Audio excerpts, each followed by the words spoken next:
Good evening, and this is the national news broadcast on Channel I, and we're ready to bring you the top stories from home and around the world. I'm Natalia Rupavahini. A very good evening indeed. I'm Charita Minipurarachi, and now let's move on to the headlines for tonight's news. The death sentence served on 3 convicts, including former Deputy Minister Premalal Jayasekara. Further statements recorded from arrested former CID Director Shani Abesekara. The President emphasizes that an agro-economy will be created which attracts the youth to farming. The Premier says that even amidst the corona epidemic, the government was able to protect the tea industry. The UNP leader asserts that the party can be driven towards victory with the dedication of the party members.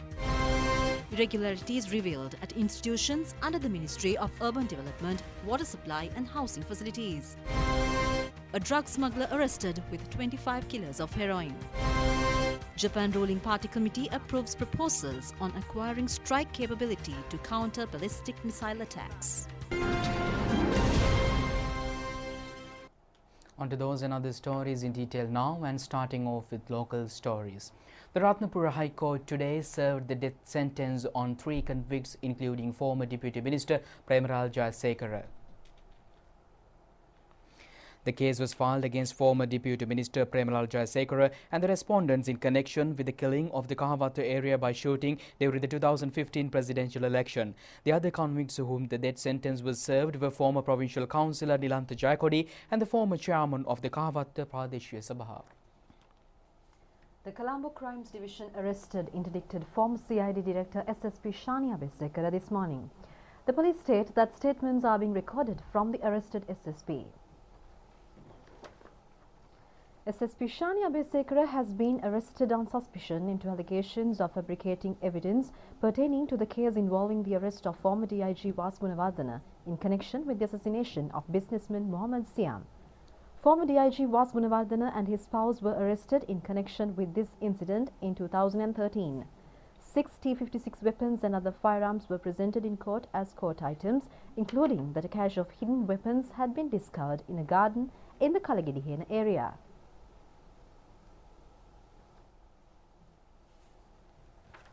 And meanwhile, President Gotabaya Rajapaksa emphasizes that an agro-economy will be created which attracts the youth to farming.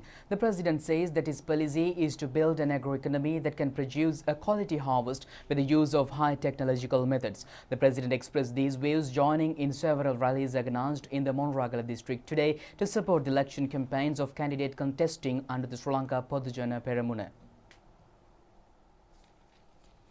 President Gotabaya Rajapaksa first arrived at the Thanamalwila National School, at which he was welcomed by Sashindra Rajapaksa.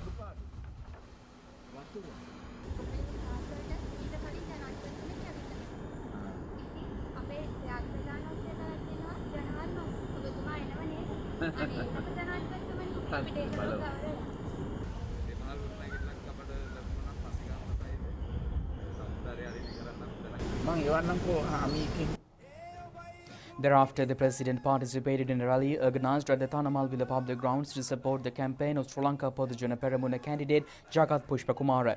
At the rally, the people informed the President on the wild elephant threat and the land title deed issues and requested the President to reconstruct the Polkatuwava Ala. Another rally was held in Athiliwava area at Velavai to support the campaign of candidate Gayashan Navandala.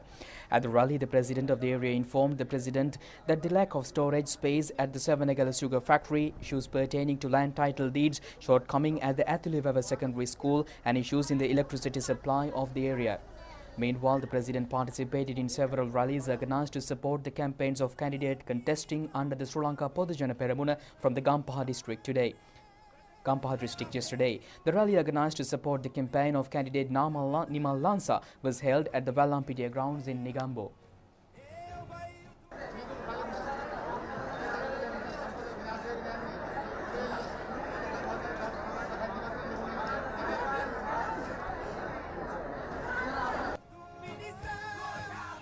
Thereafter, the President participated in a rally organized to support the campaign of candidate Ananda Harishchandra at the Walasinghe Harishchandra grounds in Katana. Taxi drivers in the area face many difficulties after the closure of the airport due to COVID-19. The President instructed Minister Prasanna Ranatunga to look into the matter and take suitable measures.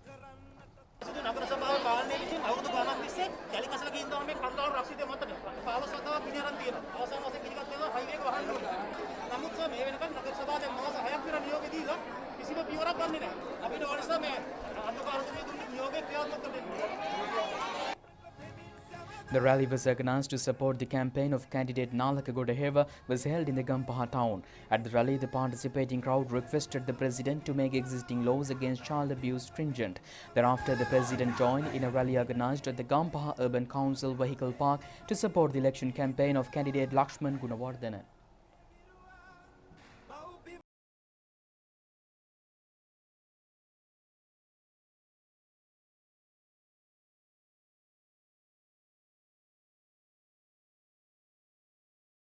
Campaign of candidate Priyantha Pushpakumara at the premises of the old bus stand at Vayangoda.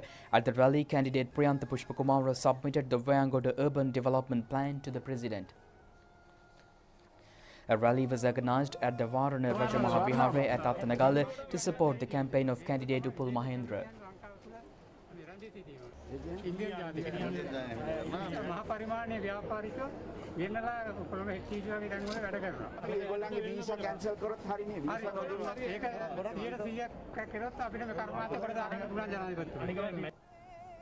Another rally organised to support the campaign of Minister Prasanna Ranatunga was held in the premises of Udukampala Weekly Fair.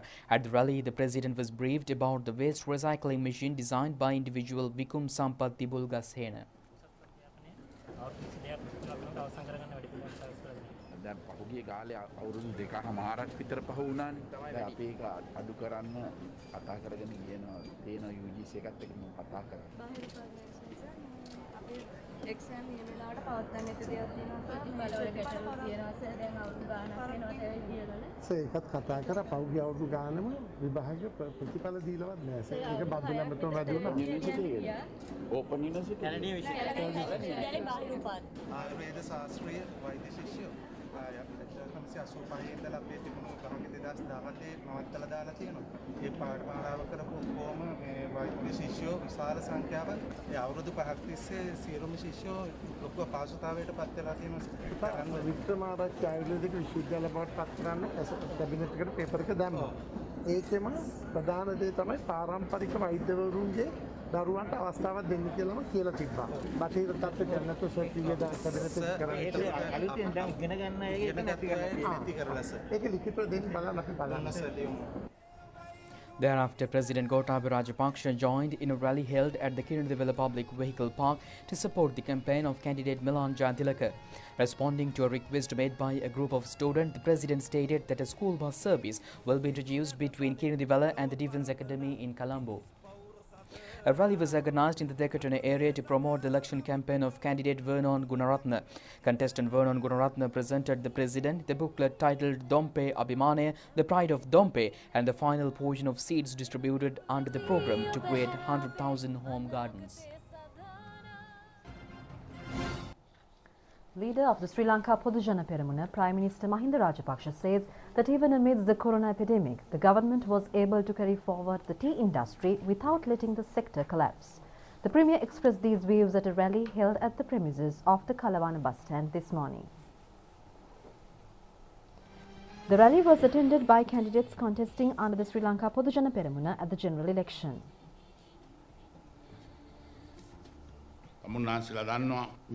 Prime Minister Mahinda Rajapaksa said that his government has the responsibility of uplifting the tea estate owners of the district that are around 496,000, since 75% of the country's tea production come from smallholder tea estate. Therefore, he says that his government will take steps to grant the fertilizer subsidy without shortage.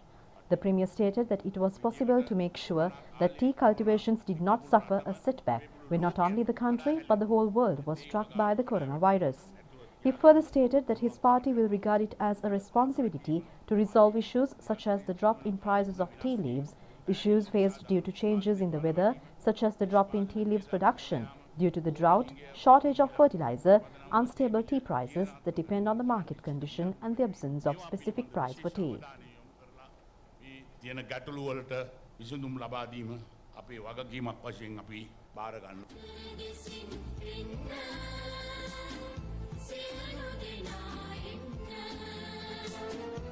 The Premier also participated in a rally held at the Kahavatta Pradesh Sabha grounds in Nivitikala today.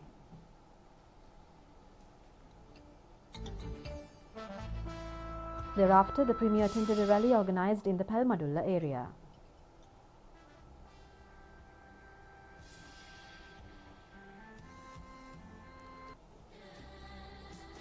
The Premier also joined in a gathering of intellectuals held in Kandy last evening. Addressing the gathering, the Premier alleged that the people's rights have been violated by the 19th Amendment.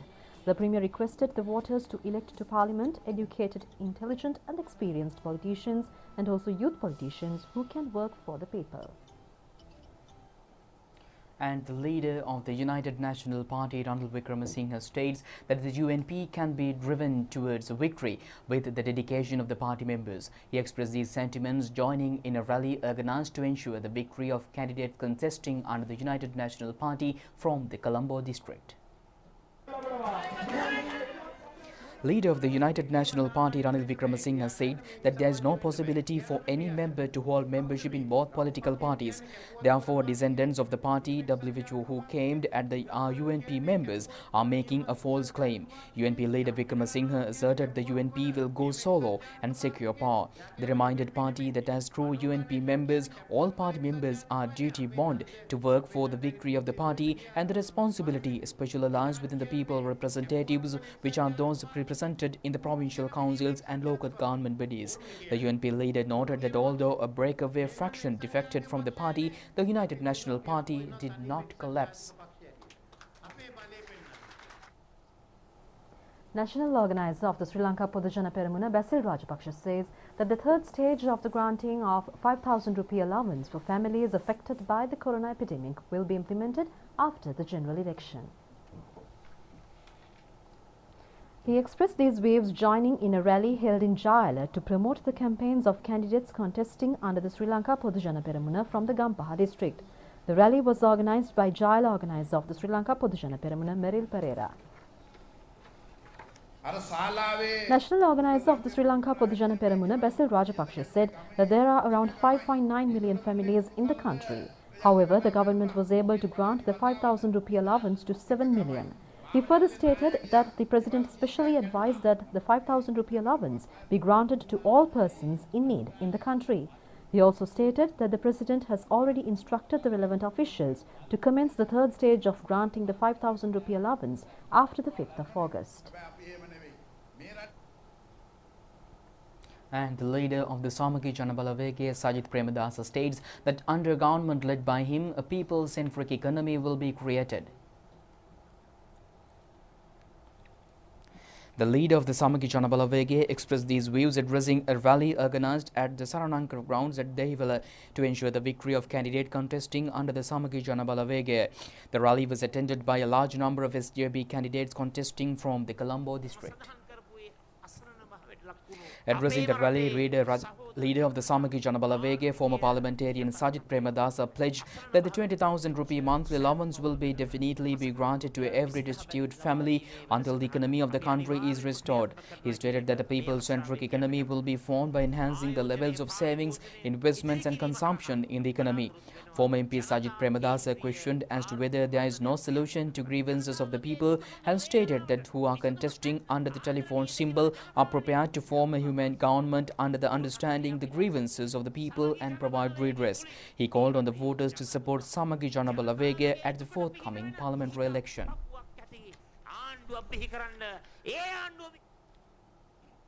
Several rallies of the National People's Power were held island-wide.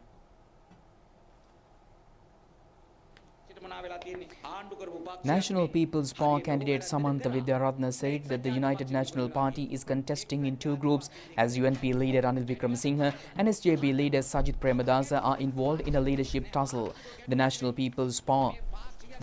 People's Power candidate alleged that the duo, in a bid to bypass the tussle, decided to contest separately through the two political parties, as then both of can then lead. National People's Power candidate Samantha Vidyaratna added that now the UNP rivals is SJB and the SJB rival is the UNP. Audit reports have revealed several irregularities at institutions under the purview of the Ministry of Urban Development, Water Supply and Housing Facilities. The disclosure was made at media briefing held in Colombo today. Secretary to the Ministry of Urban Development, Water Supply and Housing Facilities, Dr. Priyat Bandhu Vikrama stated that through the Urban Development Authority, 347 million rupees has been spent on festival and promotional expenses, while 150 million rupees has been spent from the ministry, in addition to 101 million rupees through the Land Reclamation Corporation, which adds to 570 million rupees for promotional expenses. The Ministry Secretary stated that an internal audit was performed on the transactions, and the audit has revealed that when providing loan relief under the Ministry of Housing, several irregularities have taken place.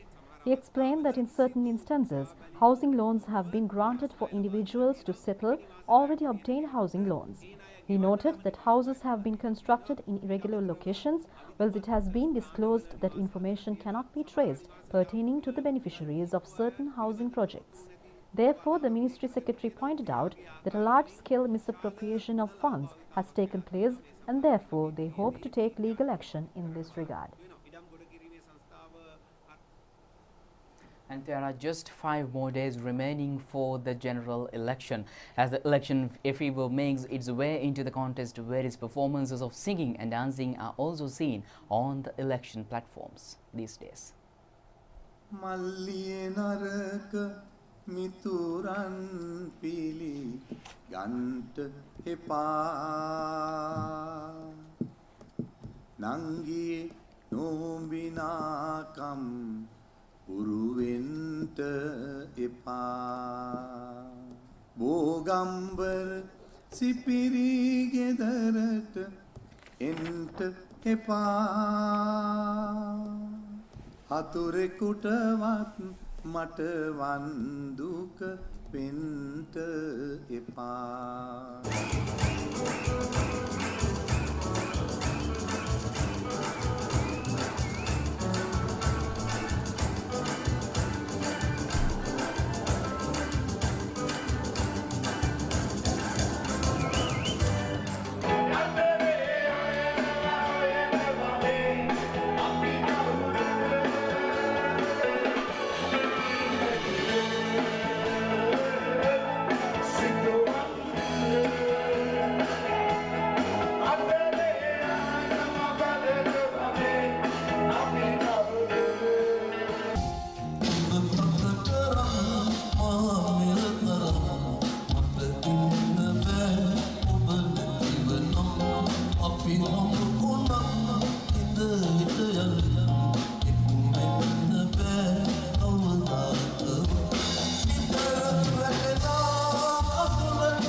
කැපුවත් කොල්ල UMP අද අපි ළඟ බොලේ කොටන් අදින අලි සජිත්ත විතරයි වැඩ කළේ සමගි බලේ කරවමු රට හදනා ජන බලේ සජිත් කියනවා 20000 දෙනවා කියා බොරු පොරොන්දුවට ගජ හපනෙක් එයා නිවාස හදන්නට ණය දෙනවාය සොයා පියාගේ ගමට බුරු කීවා නේද ඔයා.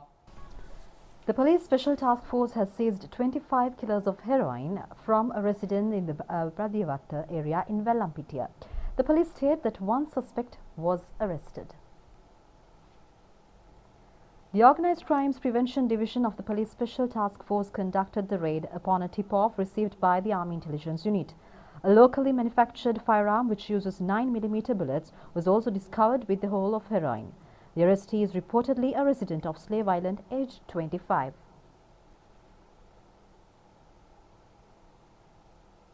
And here is the update of the world COVID-19 pandemic.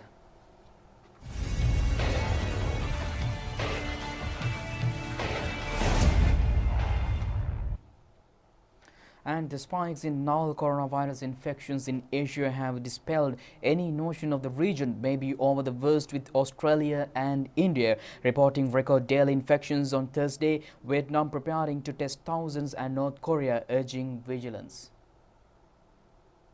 Several countries in the Asia-Pacific prided themselves on containing the novel coronavirus earlier this year, but new record surges have shown that the worst is not over. In Australia, Thursday was the deadliest day of the pandemic yet. The country recorded 13 deaths and a record high of more than 700 new cases, mostly in its second most populous state, Victoria.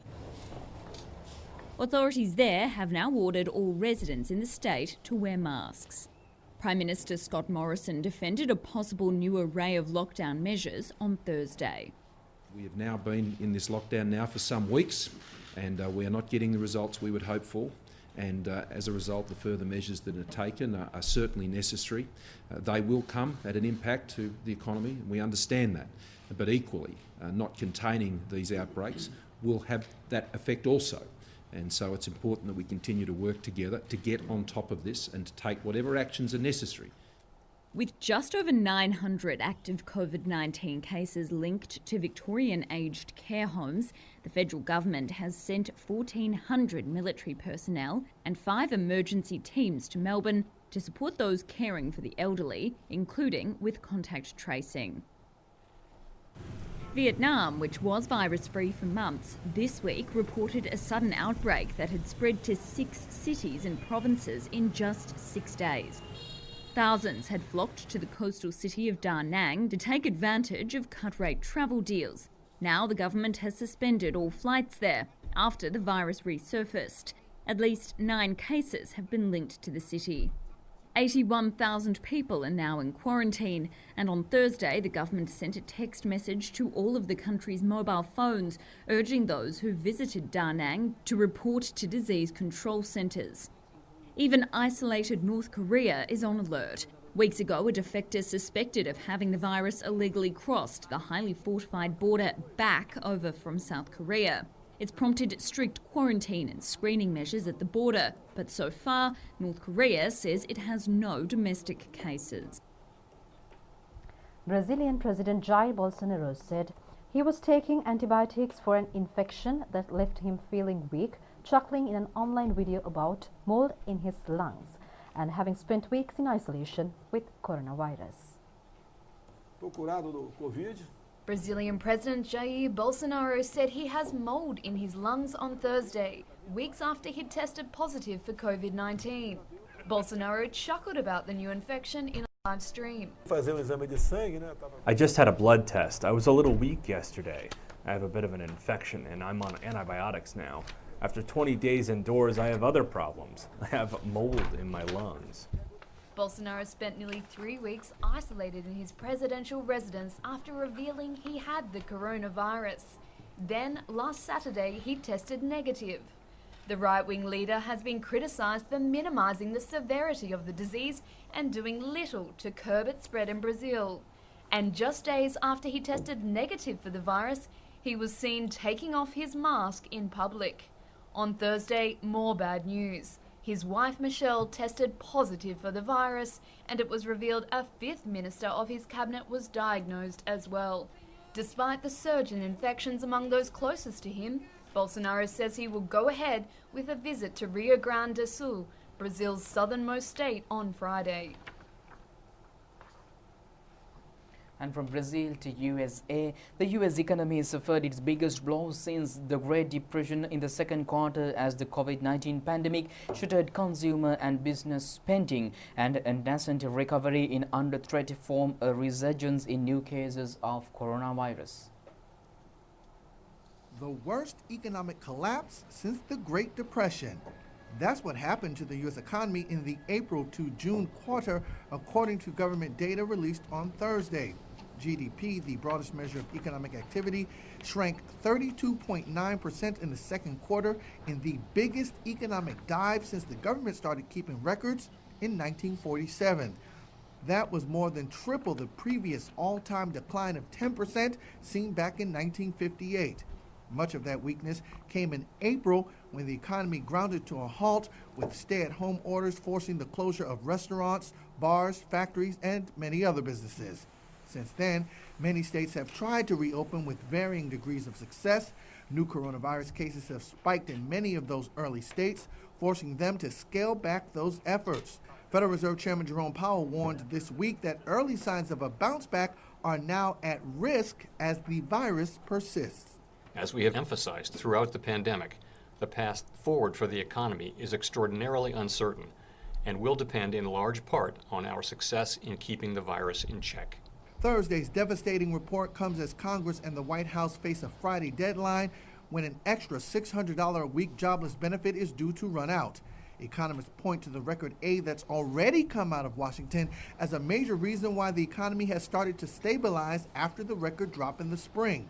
But the recovery, still in its early days, is likely to be slow, says Mizuho Securities chief economist Steve Rasciuto. And I think the recovery is going to take time. However, against that backdrop, year-over-year growth rates in GDP could be back to zero by the second quarter of next year. That doesn't mean the economy's back to the level it was prior to the shutdown, but it does mean that the bulk of the deterioration will be behind us within a one-year period of time. And this slow rebound is still shedding jobs. More than 1.4 million people signed up for first-time jobless benefits last week. All told, over 30 million Americans received some type of government unemployment assistance during the month of July.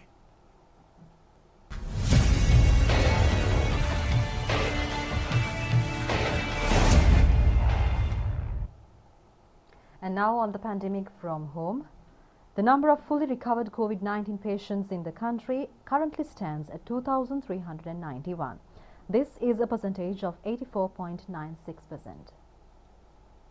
The number of patients undergoing further hospitalized treatment stands at 412. Meanwhile, no COVID-19 contracted patients have been detected in the country today. Yesterday, a COVID-19 positive case was detected at the Lankapura Divisional Secretariat and biosamples were obtained for PCR testing from those who came in close contact with this individual today as well. Our correspondent states that biosamples were obtained from around 500 persons for PCR testing today. Meanwhile, restrictions imposed on the Rajangan area were lifted today. The area which was placed under lockdown with the detection of COVID-19 contracted persons was taken out of lockdown after 20 days today. And the second Randoli Perahera of the historic Kandy Azala pageant is currently paraded in the streets. The Perahera is being conducted adhering to health guidelines and without the participation of devotees. The Perahera commenced at the auspicious time at 8:10 p.m. emerging from the main doorway of the Sri Dalanda Maligava and parade in the street with the Peraheras of the Natha, Vishnu Katharagama and Pattini Devalayas. The Perahera will proceed along Dalanda Vidya, D.S. Senanayaka Vidya, Colombo Street, Bennett de Soisa Street and return to the temple of the Tooth Relic via Yatinuvara and Raja Vidya. The first Randoli Perahera paraded the street last night.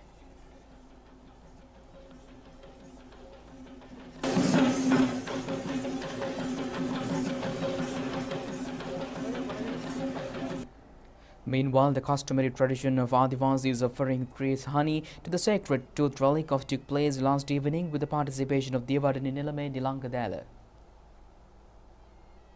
Meanwhile, the 10th Perahera of the Azala pageant at the historic Ruhunu Katharagama Mahadevale paraded the street last night. The Perahera proceeded to the Valyamma Devalaya and after engaging in rituals, returned to the Katharagama Devalaya. The final Perahera of the Katharagama Azala pageant parades the streets on the 3rd of August. And with that, we conclude tonight's news. Do it just tomorrow at the very same time. Stay safe. Good night. Good night.